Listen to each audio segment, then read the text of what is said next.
হঠাৎ করে ডিসিশন নিয়ে ফেললাম যে কোথায় যাওয়া যায়। ফাইনালি চলে আসলাম কেরানীগঞ্জের স্বপ্নপুরী রিসোর্টে। হ্যালো এভরিওয়ান, আসসালামু আলাইকুম। সবাই কেমন আছেন? আশা করি ভালো আছেন। আলহামদুলিল্লাহ আমরাও ভালো আছি। তো ভিতরে ঢুকে নিলাম আর এদিকে দেখুন কতটাই সুন্দর লাগছে দেখতে, অসাধারণ, অনেকটাই ভালো লাগলো। আর এখানে তো অনেকটাই জমজমাট করে সাজানো হয়েছে, লাইটিং দিয়ে পুরোটা রিসোর্ট সাজিয়ে ফেলছে, অনেকটাই ভালো লাগছে। আর চারিদিকে লাইটিং তো অনেকটাই সুন্দর লাগছে, মাশাআল্লাহ। তো এখানে ভিতরে ঢুকে নিচ্ছি আর এদিকে দেখুন বাচ্চাদের জন্য কিন্তু আনন্দ দেওয়ার জন্য অনেকটাই কিন্তু রাইড আছে, চাইলে আপনাদের ফ্যামিলি সহ আসতে পারেন। জায়গাটা অসাধারণ, মানে বলে বোঝানো যাবে না। আমরাও ফার্স্ট টাইম আসলাম, অনেকটাই ভালো লাগছে। আর এদিকে তো মাঝখানে একদম দিয়ে দিয়েছে পানির ঝর্ণা, দেখতে তো অনেক সুন্দর লাগছে।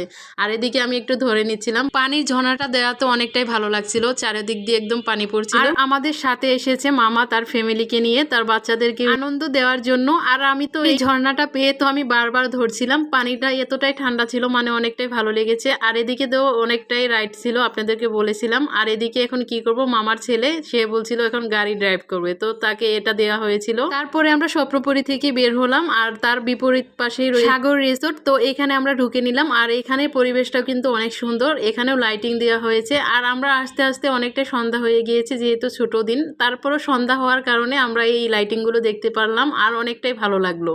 আর যদি দিনে থাকতাম তাহলে কিন্তু এই লাইটগুলো দেখতে পারতাম না আর এতটা সুন্দর লাগতো না। তারপরে এদিক দিয়ে একটু ঘোরাফেরা করে নিচ্ছিলাম আর এদিকে তো পানির উপরে ছোট ছোট টং ঘর বানানো হয়েছে, এই ঘরগুলো তো অনেকটাই ভালো লেগেছে। আর নিচে কিন্তু বড় একটা পুকুর, তার মাঝখানে কিন্তু ছোট ছোট নৌকা দিয়ে দিয়েছে, চাইলে আপনারা এখানে উঠতে পারেন। তারপরে এদিক দিয়ে একটু ঘোরাফেরা করে নিচ্ছিলাম আর এদিক দিয়ে তো এখানে ভাবলাম যে সন্ধ্যা হয়ে গিয়েছে, কি খাওয়া যায়। তো ফাইনালি আমরা ফুচকা আর চটপটি অর্ডার দিয়ে নিলাম। আর এখানে চটপটি ফুচকা কিন্তু অনেক মজা। আমি তো এক প্লেট খাওয়ার পরে পরবর্তীতে আমি আরো এক প্লেট অর্ডার করে দিয়েছিলাম, অনেকটাই ভালো লেগেছে। আর তারপরে আমরা শেষ পর্যায়ে বাদাম বুট নিয়ে নিয়েছিলাম, একটু গল্প করলাম আর এখানে সবাই মিলে বাদাম বুট একসঙ্গে খেলাম, অনেকটাই ভালো লাগলো। চাইলে আপনারা আসতে পারেন, অনেক সুন্দর জায়গা। সবাই ভালো থাকবেন, সুস্থ থাকবেন। আজকে ভিডিওটা এই পর্যন্তই, আল্লাহ হাফেজ।